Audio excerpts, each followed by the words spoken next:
Welcome to English Stories Academy. Today, you are about to hear a story that is not just about success. It is about struggle, pain, determination, and the power of never giving up. This is the story of a young boy who had nothing. Not a single penny, not a comfortable home, not even enough food to eat. A boy who lost everything at a young age, who had no one to help him, and who faced hunger, loneliness, and endless hardships. But that boy did not accept his fate. That boy refused to give up. He walked for 2 years, covering a distance of 470 kilometers, with no money, no food, and no shelter. He faced storms, hunger, and exhaustion, but he never stopped. That boy later became the founder of the world's most powerful luxury brand, Louis Vuitton. How did he do it?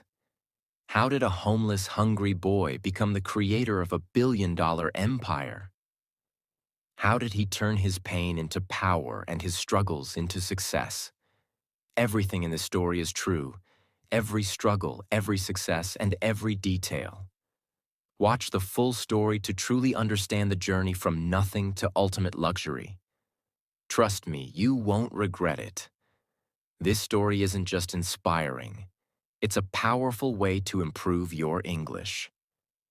With engaging storytelling, rich vocabulary, and real-life lessons, you'll learn naturally while enjoying an incredible journey. Now let's begin from the very start. In the year 1821, in a small village called Angers, France, a baby boy was born into a poor family. His name was Louis Vuitton, but life did not welcome him with comfort or wealth. From the moment he was born, he was surrounded by hardship.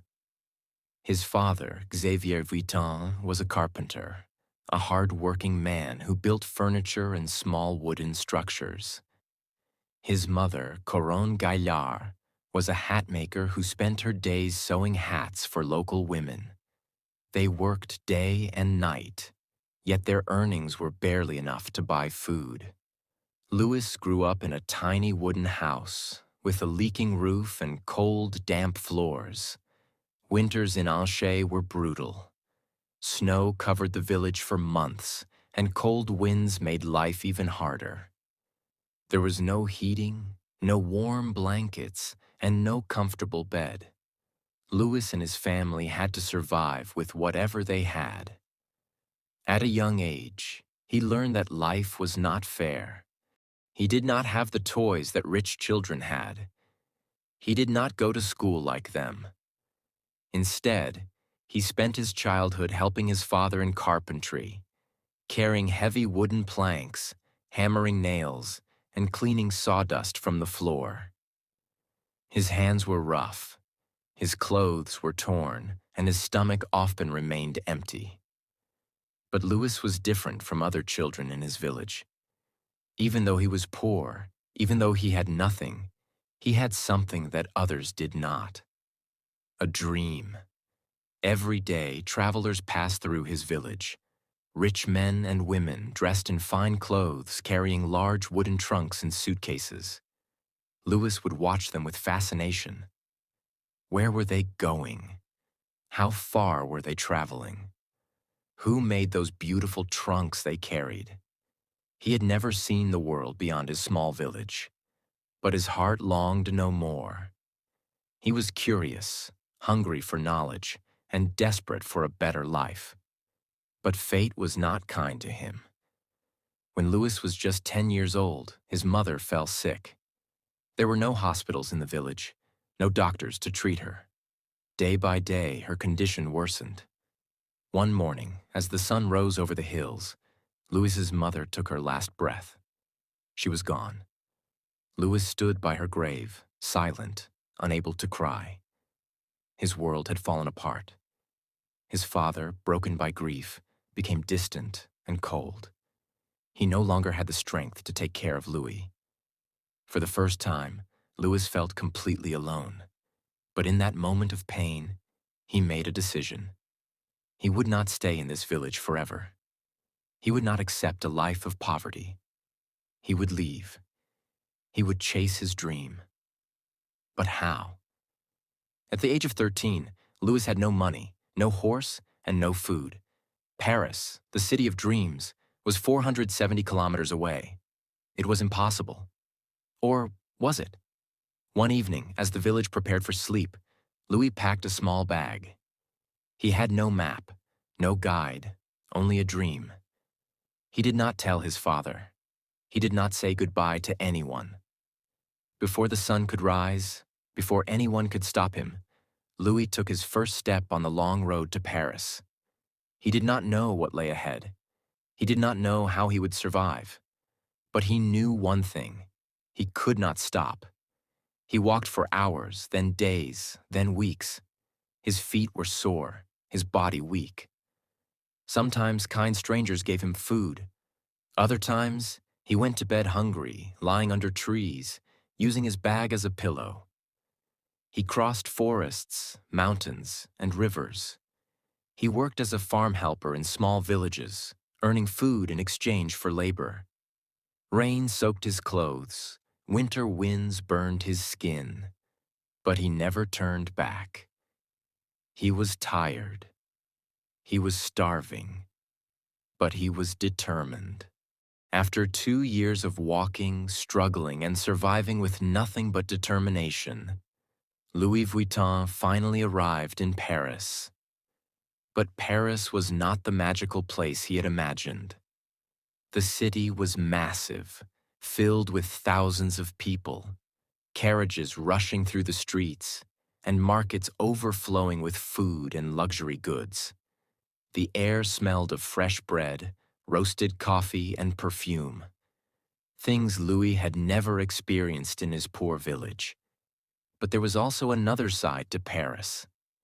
The streets were dirty, packed with beggars, thieves, and struggling workers who barely made enough to eat.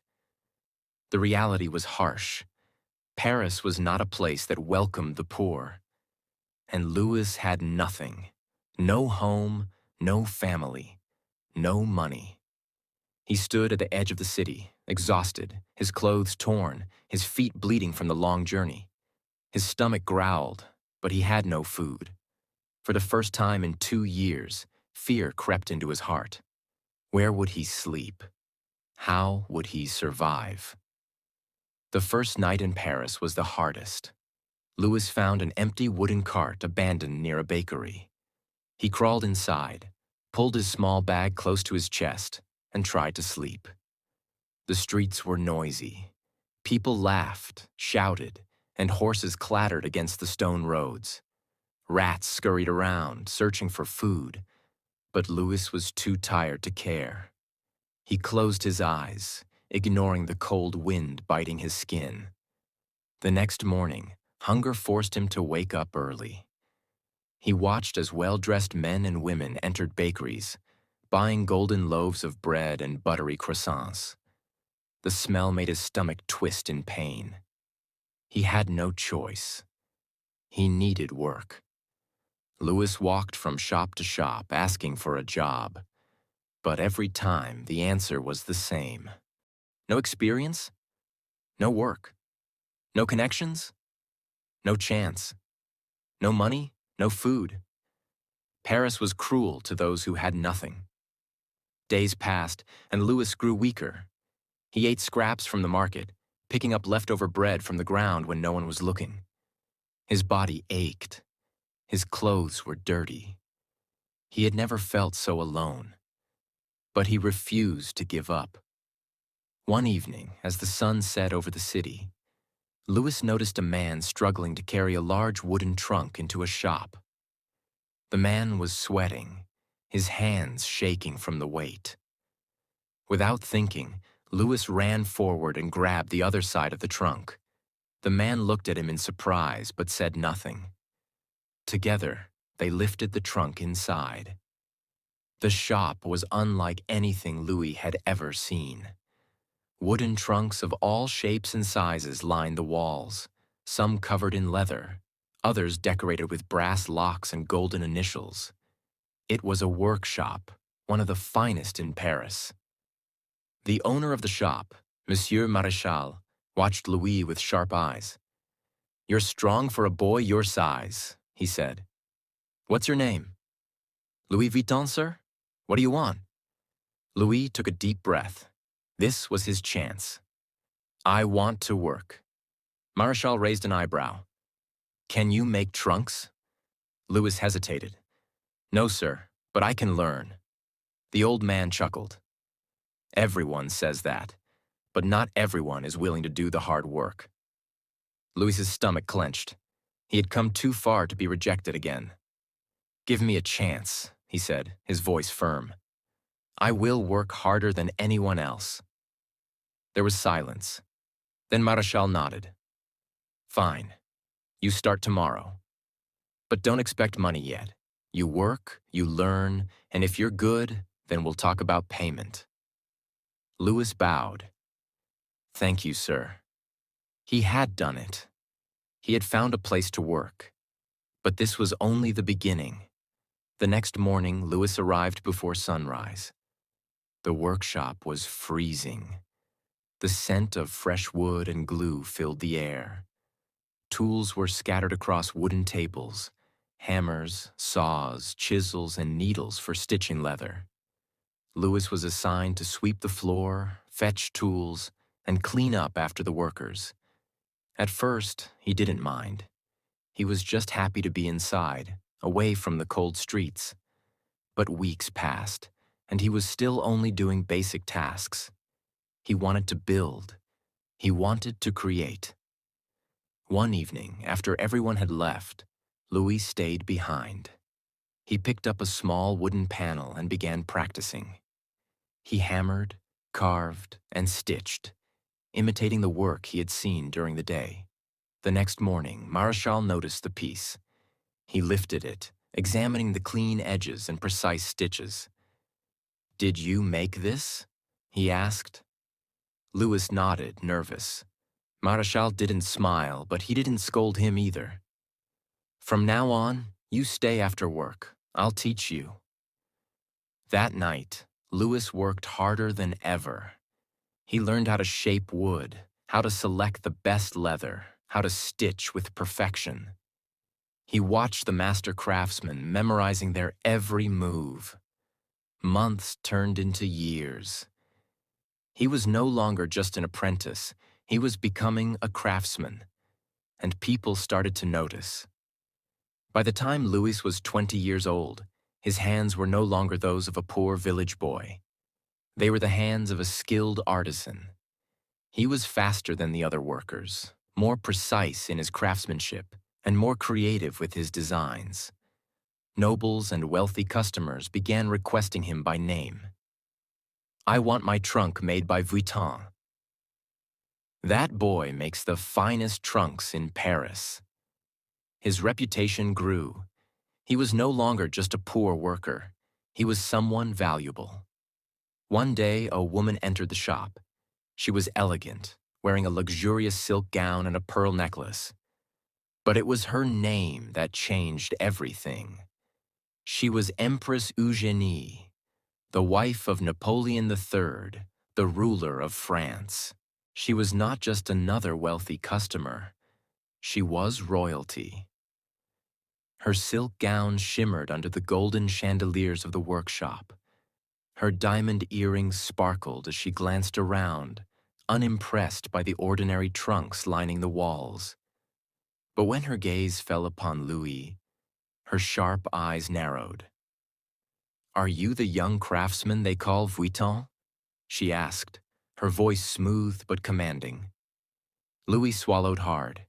He had worked for years, perfecting his skills, but nothing had prepared him for this moment. "Yes, Your Majesty," he replied, bowing slightly. She studied him for a moment, then turned to Monsieur Maréchal, the workshop's owner. "I need a trunk, but not just any trunk," she said. "I travel often, and my trunks are too heavy, too impractical. I want something elegant yet functional, something no one has ever seen before." Louis's mind raced. This was his chance. If he impressed the Empress, his name would spread through the entire country. But if he failed, he would lose everything. Louis had seen the problems with traditional trunks. Back then, travel trunks were bulky, round-topped, and difficult to stack. They were covered in thick leather, making them heavy and impractical. Most importantly, they were not designed for modern travel. But Louis had an idea, something that had never been done before. He stepped forward, his hands slightly trembling. "Your Majesty, what if I create a trunk that is light, elegant, and stackable?" he said. "A flat-topped trunk, covered in waterproof canvas instead of leather. It will be durable, easy to carry, and perfect for your travels." Silence filled the room. Marechal looked at Louis as if he had lost his mind. No one had ever dared to change the traditional design of a trunk. But Empress Eugénie tilted her head, intrigued. "A flat-topped trunk? Canvas instead of leather?" she repeated. "That is interesting. Can you do it?" Louis's heart pounded. "Yes, Your Majesty. I will create a trunk unlike any other." A small smile played on her lips. "Then do it, Vuitton. Impress me." For weeks, Louis worked day and night. He knew this was his moment to prove himself, not just to the Empress, but to the entire world. First, he designed the frame. Instead of using the usual thick, heavy wood, he chose poplar wood, which was lightweight yet strong. Next, he replaced the traditional rounded top with a flat surface. This simple change allowed trunks to be stacked neatly, making them perfect for long journeys. But the biggest innovation was the material. Instead of using leather, Louis experimented with a waterproof try-on canvas, a light gray, durable fabric that resisted moisture and stains. It was unlike anything seen before. Days turned into weeks. Louis barely slept. His hands were covered in cuts and glue. He skipped meals, too focused on making the perfect trunk. When the final piece was ready, it was breathtaking. The canvas shimmered under the light, smooth and elegant. The brass locks gleamed, securing the trunk tightly. The craftsmanship was flawless. It was not just a trunk. It was a masterpiece. The day of the presentation arrived. Louis stood in the grand hall of the Empress's palace, his heart pounding. Nobles and high-ranking officials whispered as they glanced at him, unimpressed by the young craftsman in simple clothes. The Empress entered, her gown flowing behind her like water. Her eyes fell on the trunk. For a long moment, she said nothing. Then she reached out, running her fingers over the smooth canvas. She inspected the locks, the stitching, the finish. Everyone held their breath. Finally, she looked at Louis. "Vuitton," she said, "this is extraordinary." Murmurs spread through the room. Marechal, who had once doubted Louis, stared in shock. "From now on," the Empress continued, "you will be my personal trunk maker." It was done. Louis had won the trust of the most powerful woman in France. And in that moment, everything changed. The Empress's endorsement was more than just an honor. It was an opportunity. Suddenly, the elite of Paris wanted Vuitton trunks. Aristocrats, politicians, and wealthy travelers all placed orders. But there was a problem. Louis was still just a worker in Marechal's shop. No matter how talented he was, he would always be under someone else's control. He needed to break free. So, after years of loyalty, Louis made the boldest decision of his life. He left the workshop and started his own business. With the little money he had saved, about $1,000 in today's value, he rented a small space in Paris. The shop was modest, with only a few tools and a single workbench, but it was his. He hung a wooden sign outside, Louis Vuitton, maletier, trunk maker. It was official. He was no longer just a poor village boy. He was a business owner. Starting a business was not easy. The first few months were brutal. Louis had no employees, no big factory, no safety net. Every trunk he made was handcrafted by him alone. He worked from sunrise to midnight, barely stopping to eat. And then, disaster struck. A massive war broke out in France. The Franco-Prussian War. The streets of Paris turned into battlefields. Wealthy customers fled the city, factories shut down, businesses collapsed. Suddenly, no one was buying luxury goods. Louis's shop, which had been growing, now stood empty. The orders stopped. The money stopped. He was on the edge of bankruptcy. For months, he fought to keep his business alive. He sold some of his tools, cut down on materials, and worked harder than ever. But no matter how much he tried, he was running out of time. If things didn't change soon, he would lose everything he had built. Then, just when all hope seemed lost, something unexpected happened. The war ended. And when peace returned, a new era began. People wanted to travel again. They wanted style, elegance, and innovation. And they wanted Louis Vuitton trunks. Orders flooded in. His shop, which had been nearly abandoned, suddenly became the most talked-about business in Paris. But Louis didn't just rebuild, he expanded. In 1871, he opened a brand new workshop in Asnières, just outside Paris.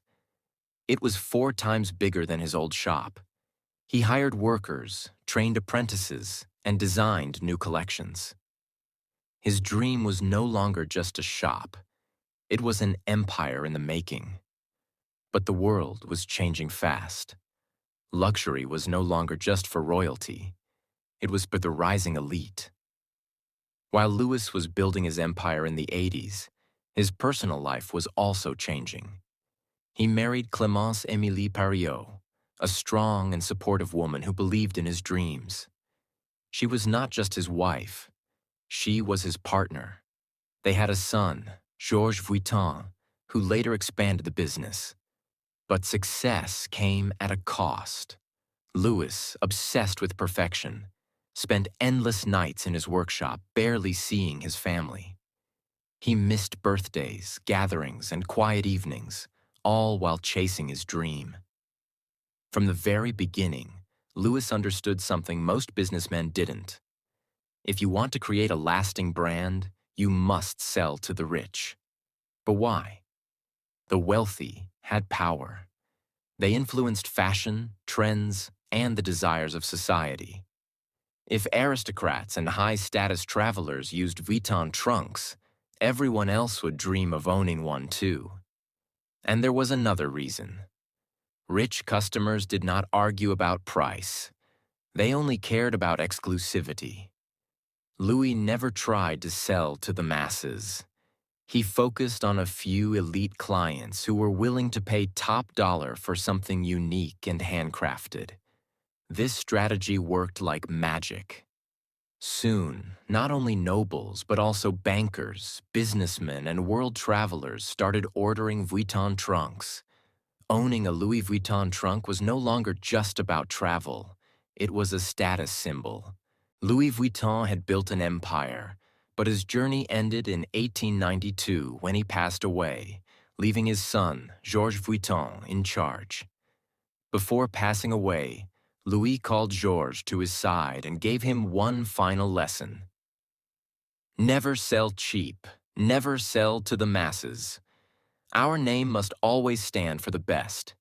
If the world changes, we must change with it, but never lose what makes us special.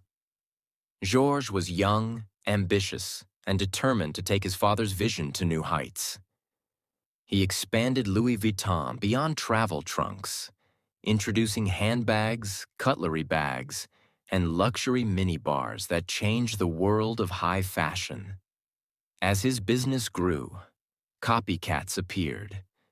Cheap imitations of his designs started flooding the market. Customers were being tricked into buying fake Vuitton trunks. Louis knew he had to protect his brand. He introduced the LV monogram in 1896 to stop counterfeits, making Louis Vuitton a name that only the wealthy could afford. Under Georges, the brand didn't just survive, it dominated the luxury market. But nothing lasts forever. Georges was aging. The empire was growing too big for one man. The world was changing fast. Automobiles, airplanes, and a new era of fashion were emerging. For decades, Georges had worked endlessly to expand the Louis Vuitton brand. He introduced leather handbags and accessories that became a status symbol. He opened stores internationally, making Louis Vuitton a global name. He protected the brand's exclusivity, ensuring that LV remained a luxury reserved for the elite. But in the 1930s, Georges faced his greatest challenge yet. His health began to fail. Years of stress, constant innovation, and global expansion had taken a toll on his body. By 1936, Georges Vuitton passed away, marking the end of an era. The question now was, who would continue the empire? This was when Gaston Louis Vuitton, Georges' son, stepped forward. Gaston Louis Vuitton had grown up surrounded by luxury, design, and craftsmanship. From a young age, he had watched his father expand the brand, and now it was his turn. But the world was different now. The Great Depression, 1929 to 1939, had destroyed businesses worldwide. The rise of automobiles and airplanes meant that traditional travel trunks were losing their importance. The fashion industry was changing. People wanted more than just luxury luggage. Would Louis Vuitton survive this new era? Gaston knew that if the company didn't adapt, it would die. So he made bold moves. 1. Expanding beyond travel bags. Under Gaston, Louis Vuitton introduced small leather goods, purses, and accessories. 2. Creating luxury handbags. He focused on high-end handbags that weren't just for travel but could be used in everyday fashion. 3. Innovating in design. He experimented with new styles, making Louis Vuitton more fashion-forward. But before he could push his vision further, World War II erupted, putting everything at risk. During World War II, 1939 to 1945, France was occupied by Nazi Germany. The country was in chaos, businesses were shutting down, and luxury brands were struggling to survive. Gaston Louis Vuitton had to make a choice: either close the business or find a way to keep it running. To survive, Louis Vuitton worked with the German-occupied French government. This was a controversial decision, and for years, this part of Louis Vuitton's history remained hidden. It wasn't until decades later that reports revealed the brand's ties to the Nazi government. But despite the war, Louis Vuitton survived. And when the war ended, Gaston Louis focused on rebuilding the brand's image. But this wasn't easy. After World War II, Europe was in economic ruins. The luxury market was weak, and people weren't thinking about expensive handbags or designer luggage. But Gaston knew one thing: the rich always find a way to stay rich. Even in difficult times, the wealthy elite still wanted luxury. So, Louis Vuitton focused on exclusive, high-quality products that only the wealthiest people in the world could afford. This strategy worked, and by the 1950s, Louis Vuitton was back on top. During this time, Louis Vuitton introduced some of its most famous handbags, including the Speedy bag, designed for fashionable women on the go; The keep-all bag, a stylish modern alternative to traditional luggage. The Noe bag, originally made for carrying champagne bottles in luxury. Louis Vuitton was no longer just a travel brand. It had become a fashion icon. But Gaston Louis was getting older. Who would take the empire into the next generation? By the 1960s, Louis Vuitton had grown into one of the most respected luxury brands in the world. But the world was moving faster than ever. New fashion trends were emerging. The wealthy class was expanding. Competition in luxury was increasing. Gaston Louis knew the company needed fresh ideas. So he brought in his son-in-law, Henri Racamier, to help modernize the business. Henri was a brilliant businessman with a vision. He believed that Louis Vuitton could become bigger than ever. His goal? Turn Louis Vuitton into the most powerful luxury brand in history. And this decision would change everything. By the late 1970s and early 1980s, Louis Vuitton was already an established luxury brand, known for its exclusive luggage, handbags, and accessories. But it was still operating like a traditional family business. The world was changing, and if Louis Vuitton wanted to dominate, it needed a new strategy, a new vision, and a new kind of leadership. This was when Henri Racamier stepped in. Henri Racamier wasn't a designer, and he wasn't a traditional businessman. He was a visionary. When he took control of Louis Vuitton, he saw one thing clearly. This wasn't just a brand. It was an untapped gold mine waiting to explode into a billion-dollar empire. But there was a problem. At that time, Louis Vuitton was selling only to a small group of elite customers in Europe. It was respected but not yet a global powerhouse. So Henri made bold, risky moves that would change the history of luxury forever. 1. Expanding to the richest markets. Instead of just selling in France, he pushed into the US, Japan, and the Middle East, places where the wealthiest people in the world were hungry for luxury. 2. Raising the prices. Henri knew one thing. The more expensive an item is, the more people desire it. He increased prices to levels that only the rich could afford. A Louis Vuitton handbag wasn't just an accessory. It was a symbol of status. 3. Luxury shopping experience. Louis Vuitton stores were no longer simple shops. They became palaces of luxury where customers felt special. Every store had private shopping areas, champagne service, and VIP treatment. But this was just the beginning. Louis Vuitton wasn't trying to sell to everyone.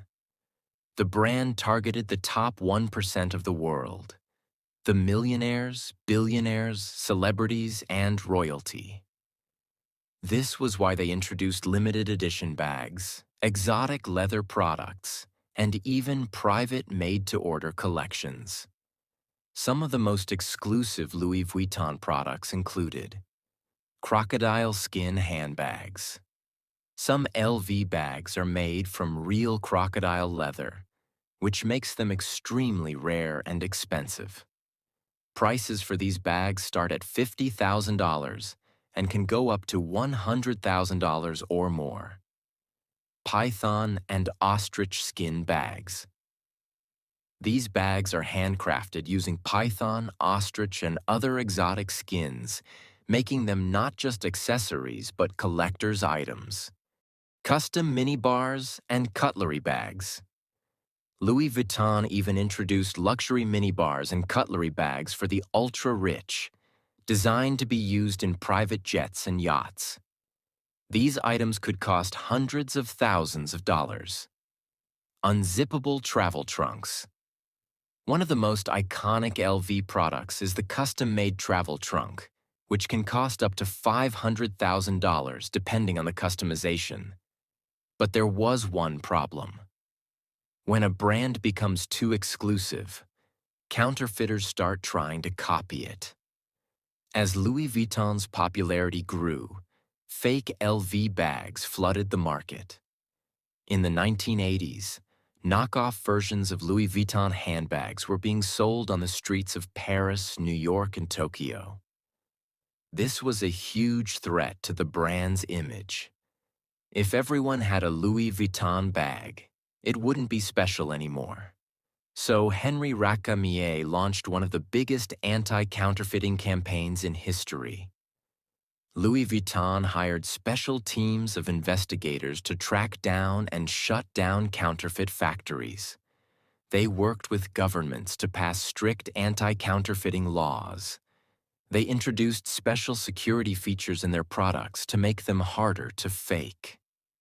But Henry knew that to truly dominate the market, Louis Vuitton needed to become more than just a luggage brand. So he made a historic move. In 1987, Henri Racamier made a game-changing decision. He merged Louis Vuitton with Moet and Chandon, a luxury champagne brand, and Hennessy, a premium cognac brand, to create LVMH, Louis Vuitton Moet Hennessy. This was brilliant because now Louis Vuitton wasn't just a fashion house, it was part of the world's biggest luxury group. With this merger, LVMH controlled dozens of luxury brands, expanded into fashion, jewelry, cosmetics, and alcohol, became the richest luxury company in the world. But Henri Racamier didn't get to enjoy his empire for long. As LVMH grew, a new player entered the scene, a young businessman named Bernard Arnault. Arnault was hungry for power. He saw that LVMH was a golden opportunity, and he wanted to take control. In 1989, he used aggressive business tactics to push Henri Racamier out and took full control of LVMH.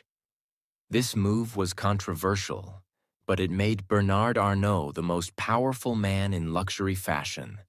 Once he had full control, Bernard Arnault transformed LVMH into a financial powerhouse. He expanded into new markets like China, Russia, and India. He bought luxury brands like Dior, Givenchy, and Fendi, making LVMH the most powerful fashion group in the world. He introduced super high-end products with prices reaching millions of dollars. Today, under Bernard Arnault, LVMH is worth over $500 billion, making it the richest luxury company in the world. Arnault himself is often ranked as the richest person on earth, with a net worth of over $200 billion. Today, Louis Vuitton represents exclusivity. Owning an LV bag means you've made it in life.